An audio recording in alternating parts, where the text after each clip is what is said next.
નાગરિક હોય એટલે એ તો રાજા કહેવાય, રાજાનો દરજ્જો આપવામાં આવ્યો છે. આવી વ્યક્તિએ, અને એકદમ સરળ વ્યક્તિ છે, સોબર વ્યક્તિ છે, આવી વ્યક્તિએ પોતે આત્મવિલોપન કરવાની ચીમકી આપે પોતાના જ પાર્ટીના નેતાઓની સામે, તો એ ખૂબ જ સમગ્ર ભાવનગર જિલ્લાના પ્રજાજનો માટે ખૂબ દુઃખની બાબત છે.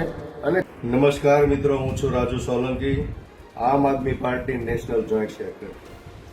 મિત્રો, હાલ ભાવનગર ખાતે અને સમગ્ર ગુજરાત ખાતે ખૂબ જ ચર્ચાનો દોર ચાલી રહ્યો છે, જેમાં ભાવનગરના પ્રથમ નાગરિક અને મેયર શ્રી ભરતભાઈ બારડ, એમણે હાલ જ સોશિયલ મીડિયા ઉપર પોતે પોસ્ટ કરીને પોતાની આપવીતી જણાવી હતી અને ખૂબ જ દુઃખી હોય એ રીતે પોતે પોતાના જ સાથી નેતાઓ, પોતાના જ સાથી પાર્ટીના જે કાર્યકર્તાઓ હોય, નેતાઓ હોય, એના વિશે ખૂબ જ બળાપો કાઢ્યો હતો. મિત્રો, એમાં ભરતભાઈ બારડ જેઓ ખૂબ જ સામાન્ય પરિવારમાંથી આવે છે, મારા ખૂબ જૂના મિત્ર છે અને હાલ તેઓ મેયર છે, અને પાર્ટીએ તેને એક સામાન્ય પરિવારના વ્યક્તિને મેયર બનાવ્યા એ પણ એક સારી વાત છે. પરંતુ જે રીતે ભરતભાઈ બારડની આપવીતી અને એણે જે પોસ્ટ મૂકી છે એમાં લખેલું છે કે ખરેખર ભરતભાઈ બારડ એમના જ સાથી નેતાઓથી ખૂબ જ દુઃખી છે. ભારતીય જનતા પાર્ટીના અમુક નેતાઓ ભરતભાઈ બારડને ચોક્કસ નિશાના ઉપર લઈ અને એને એન કેન પ્રકારે હેરાન કરવામાં આવી રહ્યા છે. ભ્રષ્ટાચારના મુદ્દા હોય, હની ટ્રેપના મુદ્દા હોય, આ તમામ બાબતે ભરતભાઈ બારડને ખૂબ દુઃખી કરવામાં આવી રહ્યા છે. આ મિત્રો એક ખૂબ જ દુઃખ ભરી બાબત છે, દુઃખજનક બાબત છે ભાવનગર માટે, ભાવનગરની પ્રજા માટે. આજે ભાવનગર છે એ કલાનગરી છે, ભાવનગર છે એ ધર્મની નગરી છે, ભાવનગર છે એ નેક નામદાર મહારાજા શ્રી કૃષ્ણકુમાર સિંહજીની નગરી છે.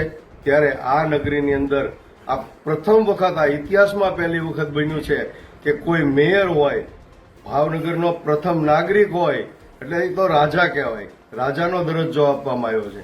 આવી વ્યક્તિએ, અને એકદમ સરળ વ્યક્તિ છે, સોબર વ્યક્તિ છે, આવી વ્યક્તિએ પોતે આત્મવિલોપન કરવાની ચીમકી આપે પોતાના જ પાર્ટીના નેતાઓની સામે, તો એ ખૂબ જ સમગ્ર ભાવનગર જિલ્લાના પ્રજાજનો માટે ખૂબ દુઃખની બાબત છે અને ચિંતાનો વિષય છે.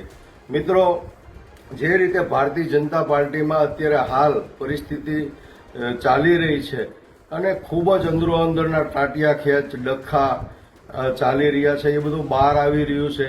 હમણાં જ તમે જોયું કે કરચલિયાપરા વોર્ડના 4 નગરસેવકોએ હર્ષ સંઘવીને, ગૃહમંત્રીને પત્ર પાઠવીને લખ્યું હતું કે ભાઈ હાલ અહીંયા કરચલિયાપરામાં બિહાર અને યુપી જેવી પરિસ્થિતિનું નિર્માણ થયું છે, એટલે કે ભાજપની હાલની જે શાસન છે એની અંદર પ્રજાનો મરો થઈ ગયો છે, પ્રજા ત્રાહિમામ પોકારી ગઈ છે. એ જ રીતે હમણાં 2 દિવસ પહેલા આપ જુઓ તો એક નીતિનભાઈ રાઠોડ નામની વ્યક્તિને ભારતીય જનતા પાર્ટીનો જે હોદ્દેદાર છે, પદ ઉપર છે, એને કોઈ બુટલેગરોએ ઢોરમાર મારી અને હોસ્પિટલાઇઝ કર્યો અને પોતે પણ હૈયાવરાળ કાઢતા હતા.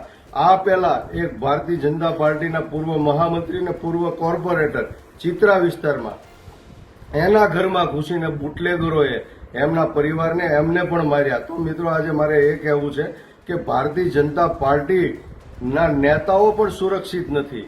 એ હદે ભારતીય જનતા પાર્ટીના શાસનમાં સ્થિતિ કથળી ગઈ છે. અને ગુજરાતની અંદર આપ જુઓ છો કે સમગ્ર ગુજરાતમાં ભારતીય જનતા પાર્ટીના નેતાઓના, મોટા મોટા નેતાઓના, મંત્રીઓના, એના પુત્રોના, એના પરિવારના એક પછી એક કૌભાંડો હોય, ચાહે ભ્રષ્ટાચાર હોય, મારામારી હોય, ગુંડાગીરી હોય, વ્યભિચાર હોય, આવી તમામ બાબતમાં ભારતીય જનતા પાર્ટીના નેતાઓના પરિવારના લોકો આમાં સંડોવાયેલા છે, પ્રજા જોઈ રહી છે. અને ખરેખર આ શાસન જે ભારતીય જનતા પાર્ટીનું જે શાસન છે એ ડામાડોળ થઈ ગયું છે, અંદરો અંદરના ડખા હોય. એટલે આવનારા દિવસોમાં ભાવનગર જિલ્લો હોય કે સમગ્ર ગુજરાત હોય, ગુજરાતની પ્રજા ત્રાહિમામ પોકારી ગઈ છે. અને આવનારા દિવસોમાં જે ઇલેક્શનો આવી રહ્યા છે એની અંદર પણ ગુજરાતની અને ભાવનગરની જનતા ભારતીય જનતા પાર્ટીને પાઠ ભણાવવાની છે અને ઘર ભેગી કરવાની છે.